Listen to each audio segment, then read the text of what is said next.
Welcome to the MFS Wellness Podcast, a hybrid structure encompassing health, fitness, self-improvement, and entertainment, where no topic is off limits and all opinions are graciously welcomed. Let's get on with the show! And now, here's the host of the show, Mike Sinopoli.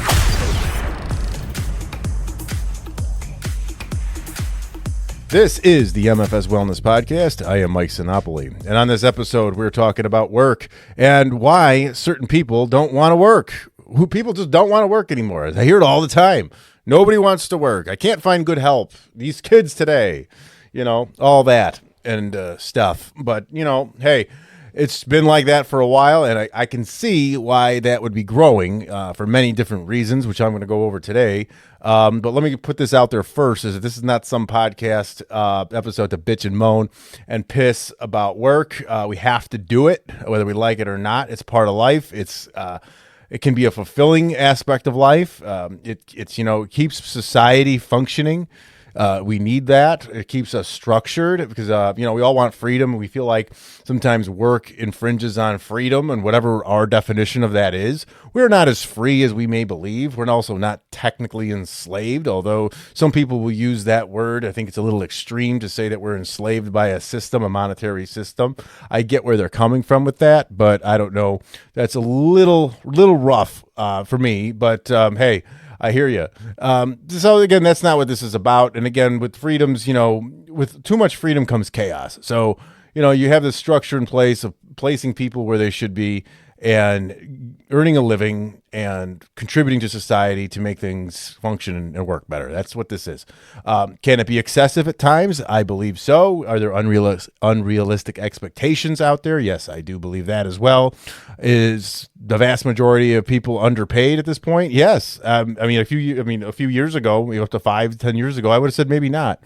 But based on the rising costs of goods and services within the country here in the United States, as well as interest rates and taxes and other things skyrocketing over the last, I'd say, decade or so, 5 years especially.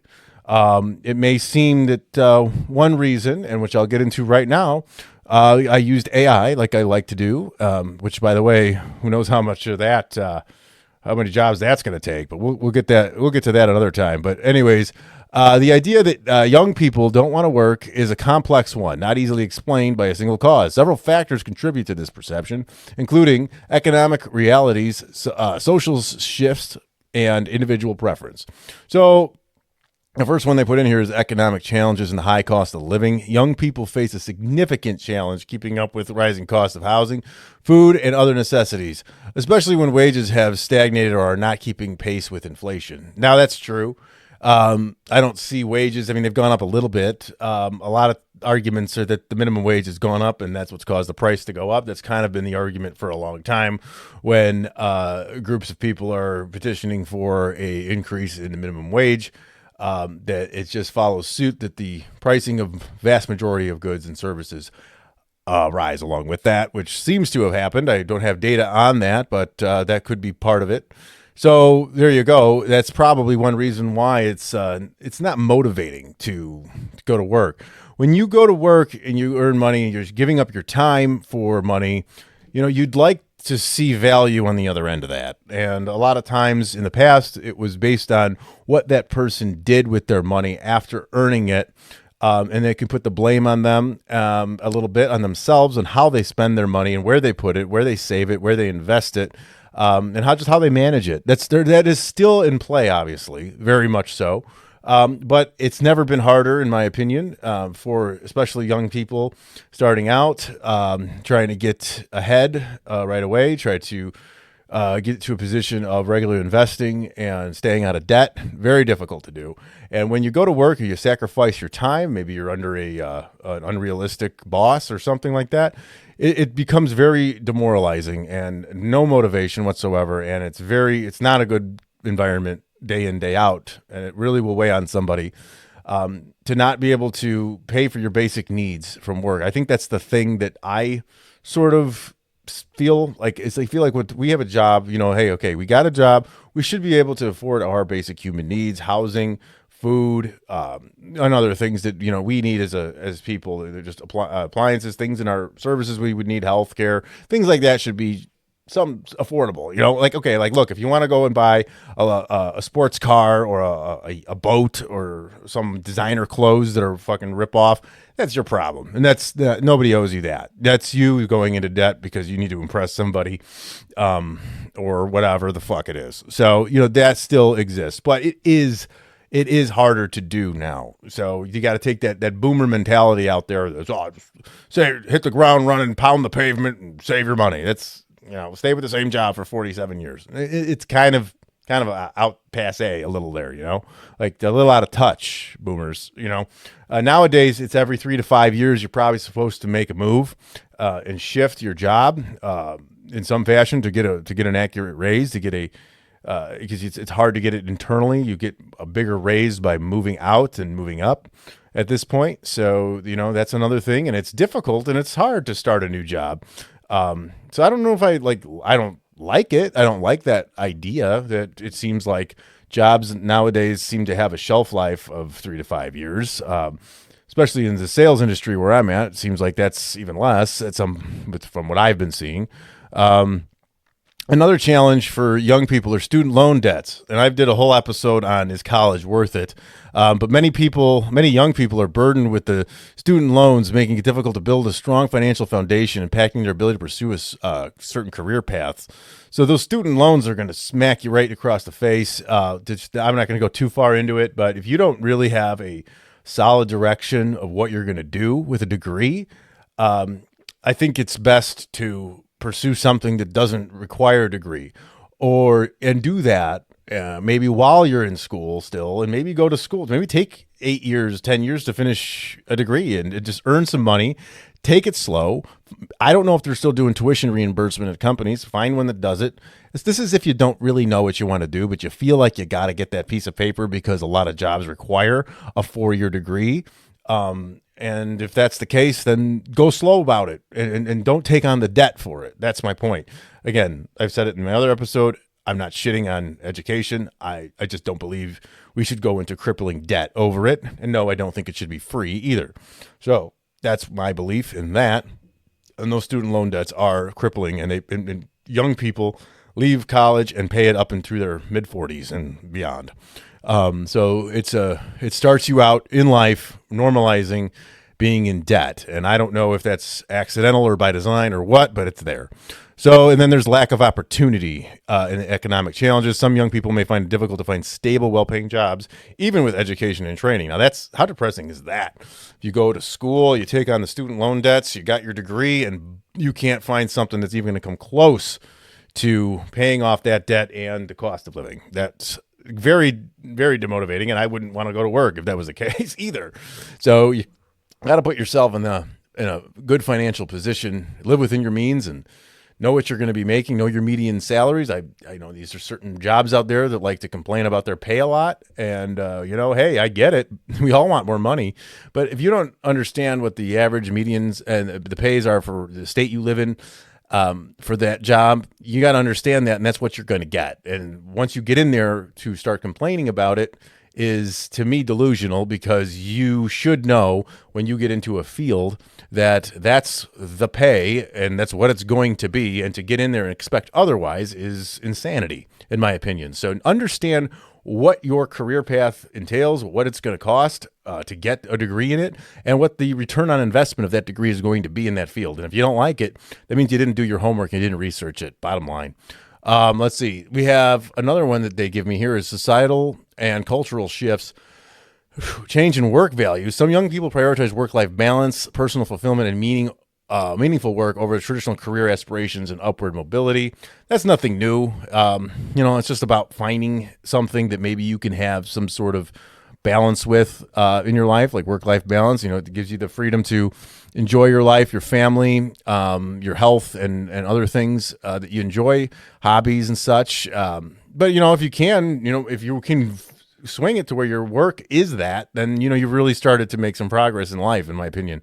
So I think and I agree with this mentality that I feel like if you could find something that you really love every day to do and you get paid for that, boy, that's that's a weight off your chest. That's stress out of your body. And I mean, no matter what, work's going to bring stress, because when you take money and people together, there's going to be stress involved in that. There's going to be work involved. That's what it kind of comes down to. No matter what you're doing, when you come down to money and people and obligations, that's just what happens. Okay, there's an increased awareness in inequality. Some people are increasingly aware of systemic inequalities and injustices can lead to disillusionment. Well, that's whatever they want to think in that. There's several policies in place to alleviate that. We know that, so I don't know how accurate that one is. Influence of social media. Social media platforms can create unrealistic expectations about work and career success, leading to anxiety and dissatisfaction. Yes, social media is a bad part of it, because you think about this. You go to work, you come back, and you realize you hate your job. You're there for 10 hours of the day, and you come back and you're still trying to pay bills and make it stay afloat and all of that. And then you turn on YouTube, and there's some little kid named Ryan who's a billionaire playing with toys on a channel, and you just want to smack him, because you're like, are you kidding me? What kind of society we live in here? You got these influencers that they're bullshitting people, showing fake success, and all this bullshit on social media is so fake. It's going to make your life, it's not real. You're going to make your life look terrible and boring in comparison, because all you're going to see is highlights. Someone that borrowed a car from somebody. It's pretending to be rich, working 2 hours a day, doing some Bitcoin garbage, and it's just supposed to make that you give them money. It's all a scheme. Everyone's trying to extract some money from you, even me with this podcast. Just somehow I am, because I have a business tied to it. So there you go. Everyone's trying to make a little bit more on the side, and that's kind of what's, feels like a lot of social media has become, is just, ads and people selling themselves as well, So, hey, but whatever, that's a double-edged sword in itself. It's a pro and a con, in my opinion. Let's see, number 3 here is individual preferences and circumstances. Pursuit of education and training. Many young people are actively pursuing further education or training, which may temporarily limit their ability to work full-time. Yeah, you need to get certain certifications and degrees and stuff, and I got to find time to work within there. And there's personal and family responsibilities. Some young people may have family responsibilities or personal challenges that make it difficult to work. I am juggling that as a divorced man with 2 girls, 2 daughters, to piece this all together with school and friends and dance classes and sports and all of this, plus trying to be places with work is very challenging. And I feel like a bouncing ball in a sense, because I'm just like, I can't necessarily sit down. There's like a timer at all times. I'm looking at the clock, and it's just like, boom, got to go here, got to go there, got to get there. And it's just hard to shut off from that. It's been very, very difficult, to be honest with you. It's a challenge for sure. No, I'm not a victim here, but I'm just saying that is a challenge that I know and have felt. Entrepreneurial aspirations. A growing number of people are pursuing entrepreneurial ventures or freelance opportunities, which may not align with traditional job expectations. Can't deny that. I think that's a great thing to do. I think a lot of people are sick of having a boss. They're sick of being told what to do, working under a large corporation. They want to do their own thing, be their own boss, make their own schedule. And that's a fulfilling in a way, in a sense, to go about it. It's very stressful, though, because everything falls onto you, and the pay is not necessarily regular for quite a while. So the 4th bullet point here is mental health and well-being. Increased anxiety and stress. The pressure of the job market, cost of living, societal expectations can contribute to anxiety and stress, making it difficult for some young people to find and maintain employment. 100%, totally agree. Then the impact of the pandemic. The COVID-19 pandemic has disrupted many young people's lives, affecting their education, employment prospects, and mental health. Whatever you believe in with COVID is changed everybody's life, no matter what you think of it. And that's pretty unfortunate. I did think it was kind of good that it did lead to more remote work, which I think is a huge benefit to people, to avoid a commute and other issues, that come up with having to be somewhere and sit somewhere tied or untied from their home in a way. And they found that in those types of jobs where you're basically a laptop and a cell phone, you can do anything from anywhere. But if you think about it, property managers, commercial property owners, I should say, and paranoid micromanagers are now starting to panic a little bit because if you think about it, if a company is paying a bunch of rent at a building, and then they realize that all their employees can work from home, why pay this rent bill and save the money there? And then what happens? And buildings start to shut down. And think about the skylines you see out in the cities. What percentage of those buildings are offices? I would venture to guess 80%, 85, maybe even. The big buildings, if everyone's and most of those are obviously white collar work buildings and in white collar work, the vast majority of it in dynamic jobs could be done remotely. And if city skylines could be decimated, I mean, if everyone went there, and I don't care personally. I mean, I'm all for remote work. Remote isn't just sitting at home, but it's out and about. I'm visiting clients. It's maybe working at a coffee shop or just not being stuck in one place under the thumb of a micromanager. That's a very, very bad way. So AI concludes that while the idea that young people don't want to work is an oversimplification, it highlights the complex interplay of economic, social, and individual factors that influence their work choices. Understanding these factors is crucial for addressing the challenges and supporting young people in finding meaningful, fulfilling work paths. Yeah, that's fine. So that's what it is. That's what we're looking at here. But we can't argue the fact that things have gone up so much that the median, what I'm reading here, okay, the median cost of living in the United States, the cost of living is $61,334 per year, according to sources. That's everything included here. Your utilities, transportation, housing, food, everything of the sort. So, but the median salary, and I pull that up in 2025, the median salary in the United States is $68,124. That it means that based on this 68.3. We're looking at it's exactly what you're making is paying your bills. There's nothing left for most people. So that's what we're seeing here. So according to my research here, the average salary is around $68,000 a year, and the cost of living is around $68,000 a year. So what does that tell you? That people are able to barely, that's average. So, right. So there could be less, could be more, but on average, the vast majority of people right now are just skating by, according to that, and that's just, people with, if you have a budget and good spending habits and everything like that, there's a lot more to that. So anyways, so what do we do? What do we do? So what I did here now is what are you thinking of the future, right? What should you be doing? What is promising, what is not? So what I did here next is sort of giving the most promising jobs for the next several years in the United States. So the most promising job roles for the United States include those in healthcare, technology, and data-related fields. So here's what I have for the most promising jobs. So if you're trying to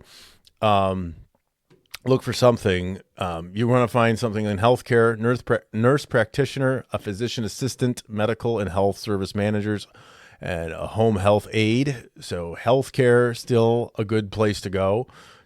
Technology and data, a data scientist, information security analysis, software developer and engineer, and AI and machine learning specialists, computer and information research scientists. And other promising fields are actuaries, financial manager, IT manager, and key skills for the future to know: analytical and problem-solving skills, technical skills, communication, and collaborative skills. So that's kind of where we're headed. So a lot of data, technology, healthcare, that really is where you want to be. So if you have kids or you're looking for a career change, those would be good places to go. Let's see, fastest declining occupations. Several factors indicate that some jobs may be less promising in the future. The rise of AI, who's helping me with this, automation, and changing economic conditions can impact job demand. Here's a list of jobs cited as potentially declining in the coming years based on various sources. Clerical jobs, financial clerks, data entry, things like that being done by AI now. Manufacturing jobs, also automation is taking over there. Customer service, you got AI that's going to be able to do that. You got them doing the chat virtual assistant now. Eventually, they're going to be doing voice. That's already got to be. That's got to be soon. This is not far off, people. This is not some theory. This is literally happening in place. Just how fast you can get answers from AI is insane. Transportation, you're going to have auto driving vehicles coming. That's already started. So you can see truck drivers, taxi drivers, pilots even.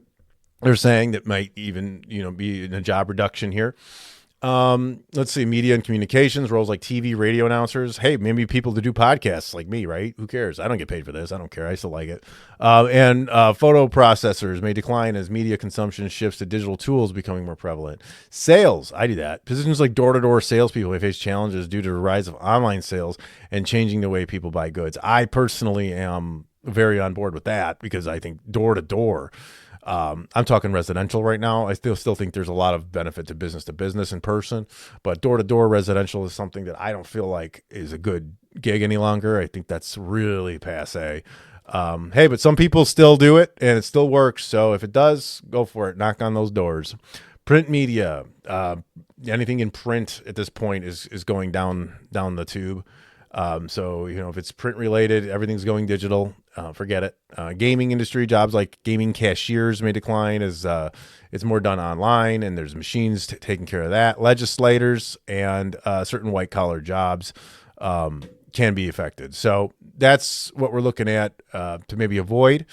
Let's see here. We got a cost of living index. Let's see what we got here. So the states where the highest cost of living. So you're going to move, right? That's another one. If you want to help your work-life balance a little bit, and you got to find where the cost of living is the lowest. Occasionally, though, that does coincide with the pay, the average pay in those states. So if you're in the U.S. here, Hawaii, Massachusetts, California, the District of Columbia, Alaska, New York, and Maryland, and then New Jersey and Vermont, kind of rounding it out. Top 10 there. The highest cost of living in the U.S. here. And the lowest would be West Virginia, Oklahoma, Kansas, Mississippi, Alabama, Arkansas, Missouri, and Iowa. So that is where that lands if you're here in the United States. Going by country and work within a country, we here in the United States, I think we feel like we're the most overworked country in the world. There's arguments for that. I'm on a site here called World Population Review, and they've got the 5 countries, all of them actually here listed, but the 5 countries that work the most hours according to their data here. Number 5 is Israel. Number 4 is Greece. Number 3 is Chile.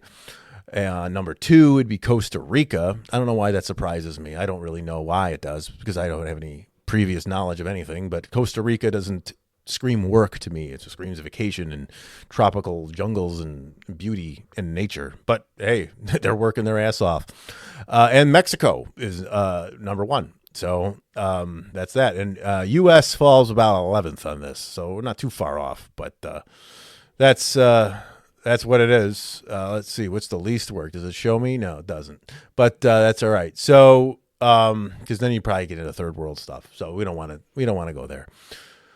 But those are the most overworked. So anyways, I went over to social media like I like to do, and I asked, so it seems like nobody wants to work. I said, especially the youth. Well, why is that? Why is that? So I got some responses here.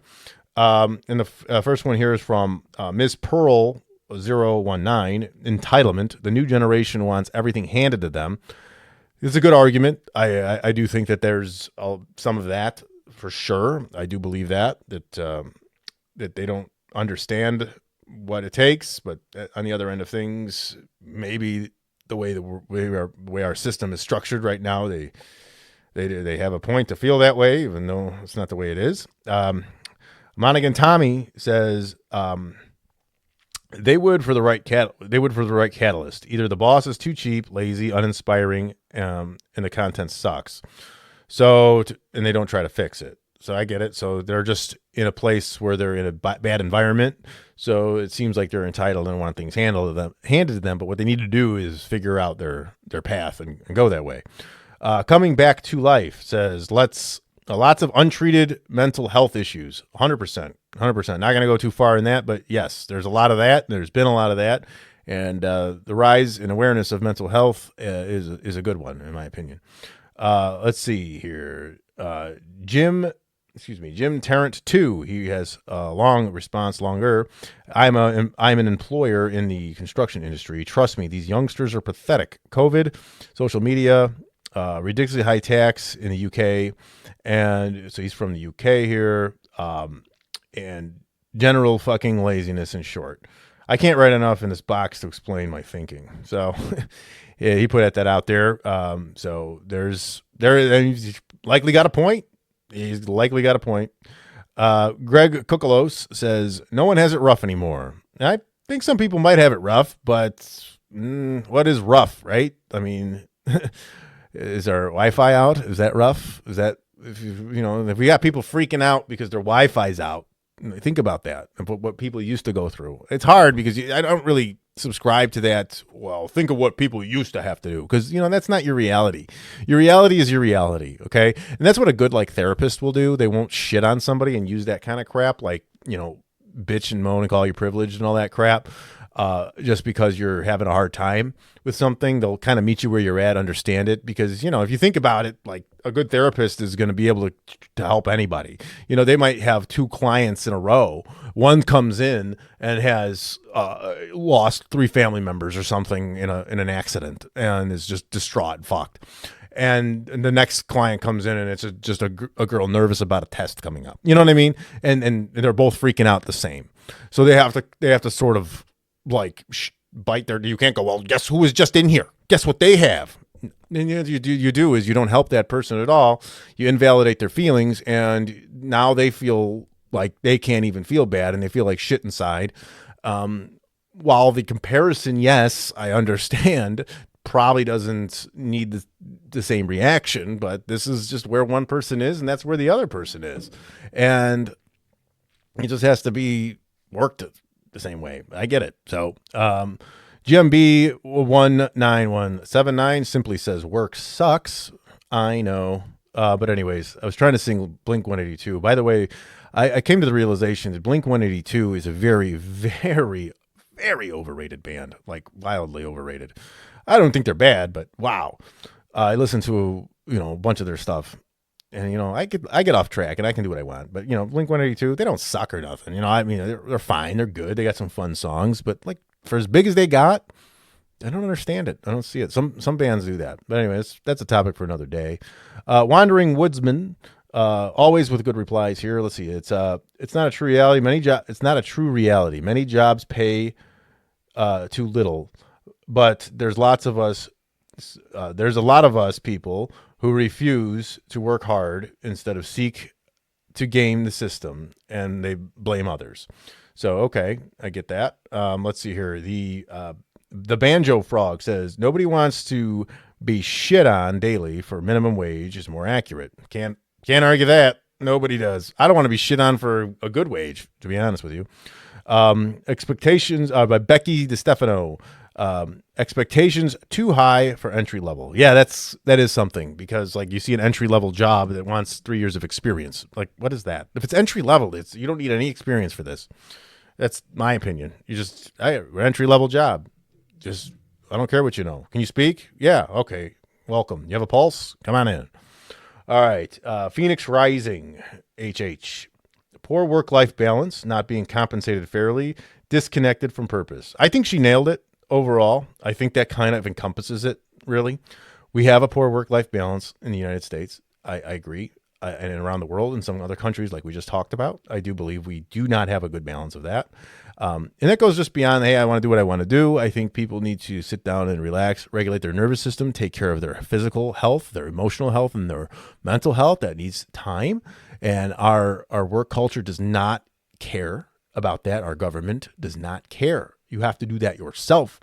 And it's hard because it's like the opposition. Bedros Keuilian does a podcast, and he always calls like the government and the system our opposition. And when I first listened to his podcast, I was just like, "What does he keep saying?" I was like, "Yeah, you're right. They are the fucking opposition. If you think about it, you're always trying to go against them. The government's coming at you with taxes, with rules and regulations, and how you don't own anything. You're paying property taxes on your house. You have to have a vehicle sticker, or they're gonna ding you for that. You never really own it. They kind of want everything. They're gonna implement taxes to remove the wealth. Right now, they have a big push. I think with why we're seeing a lot of this now is that the boomer generation was one of the wealthiest, and they're kind of fading out, retiring or dying. And as their money gets transferred to the next generation, the government would like to intercept as much of that as they can, not because they need it, but because they know that the future generations get more freedom. The more money you've got, the more time you can buy, and that leads to true freedom, in my opinion. The most free we can get when I use that. So that's really what they're trying to avoid, because, they want dependent people, not free people. So I think Phoenix Rising really did well there. XOX Sasha L says, the Bible says a man that doesn't work, don't eat. People are slobs. Well, hey, that might be the case for some. And true, we do have to do I do agree with her. Some sort of work is needed, to provide for ourselves. It needs to be reasonable and realistic, I think.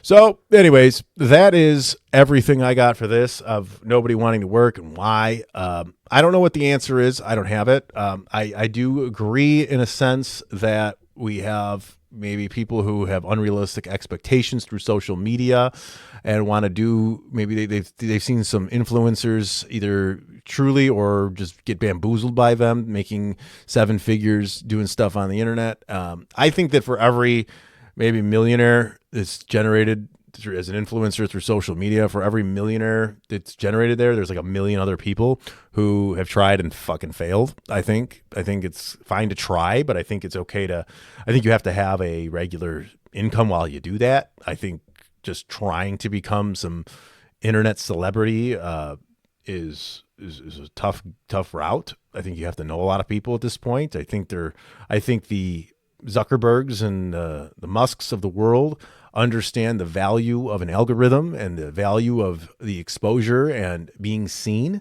And I know for a fact that there's algorithms in play that certain people can get seen more than others. And there's restrictions behind what's there. That's certain things go viral for reasons. Some is dumb luck. But again, go for it. I'm not saying don't try to become a millionaire through the internet, through YouTube and whatever it is. Some people have done very well. Some people have their own channels of documentaries that they put together, and they're very entertaining. I watch them all the time, and they're getting money through ads, and maybe that's their only source of income, and they're making enough. And I think that's great. But until you're there, I think you need to have something. You be working for something. So it's about balance. And again, I do agree to kind of segue that. I do agree that we need more work-life balance to pursue this type of stuff, to also be with our families and experience life in a different way and take care of our health and get to the gym and go for a walk and all that stuff. We need to be able to incorporate all of that within and reduce the stress. Right now, the stress is hitting people because just how expensive everything is, tax-wise, inflation-wise, interest rates, and all of these things are just burying people. And it's no fun to go to work to feel like every single dollar is going to go to something that isn't going to help build your future, a passive income, a side hustle, or whatever you want to call it, or something else, something valuable. And it just feels like it's spinning wheels, and that the motivation is not there.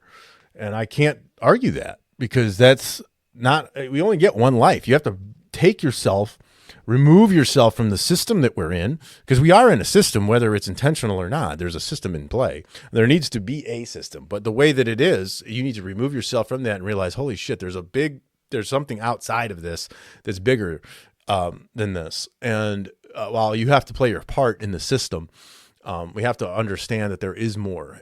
When I did an episode on the most common regrets of the dying, one of the top ones, if not the top one, was people wishing they hadn't spent so much time working.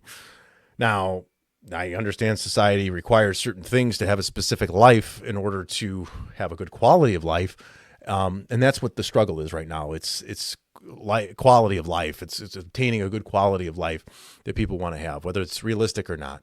So I think that the youth has a point to sort of reject what we have in place right now. And I think there's a transition happening with boomers leaving, even some of those late, I believe it's Gen Xers. I don't know. I don't get too into the generations, but whatever. It's a way to describe certain people and when they came up in what era. But realistically, if you think about it, yeah, I mean, these young kids do have a point where, well, I'm not doing all this for nothing, for this little amount of money. I get it. I wouldn't either, and I don't. And I don't blame you. But kind of got to do it. You got to play the game and figure your way out. A lot of it's up to you, personal responsibilities. But yes, the system should be working with us, but they're not. And that's kind of scary. So anyways, my best advice is to follow the path of the up and coming industries, or, the jobs that I'd listed before in tech, in IT, in AI, in healthcare. Go into something like that that's going to have some longevity for you while you figure out what you're really here for and what you really want to do. Maybe you figure it, maybe you don't. But either way, do what you can for that balance in life, because you can work your ass off and have X amount of dollars at the end of the day. There's a good chance your company will just tell you to F off one day and they will replace you in a heartbeat. And wouldn't care and don't look back. So, take your emotions out of your company, save your emotions for your family and yourself and other things that matter. So don't get too attached to a company, especially a large corporation. But go ahead and, do your job, be valuable, keep it, and provide, because you need to do that. Otherwise, you're going to be in debt. You're going to be mooching off the system. You're going to be dependent upon the government. So you got to do it and just move along and figure yourself out. Never stop trying to figure out where you fit, where you belong. You might try a bunch of different things. You might even go to school and get a degree, maybe even a graduate degree in something, a master's, and realize 3 years into your career that you don't want to do this. That never happened to me, but I couldn't imagine what a downer that would be for somebody to go and spend all that money on 8 years of school and then realize, wow, I don't want to do this anymore. Holy shit. I still got $275,000 in student loans to pay off. Holy crap. Can you imagine? Oh my God, I would throw up on myself twice. But anyways, so that's all I can say on this one. I do think there is a lack of people wanting to work. I just went through it. I think that it doesn't matter. I think people are going to have to do what they got to do. I'm concerned for our future with AI very much. I believe there's a bubble perhaps that may be popping at some point. I don't know what is going to happen here, because I don't think we can keep sustaining where we are with the cost of living versus our standard wages. I don't know what's going to happen. I have no idea. I would be guessing, but something is going to burst at some point, and we will see what that is and how it's handled and what happens. But I don't know when that will be. So, basically, that's it. And if you do want to get in touch with me, or you have an idea for a podcast, or you want to join me here, you can reach me on social media at MFS Wellness. That's Instagram, Facebook, LinkedIn, or X. You can email me, mike@mfswellness.com. Anyways, recording this early in the morning here. I do have to get going to work now. So there's that. Because I'm part of the system and doing my part and hoping for the best. So head to work, do your thing, think of what you really like to do, keep in mind what's coming, what's lucrative, and we will talk to you in the next episode.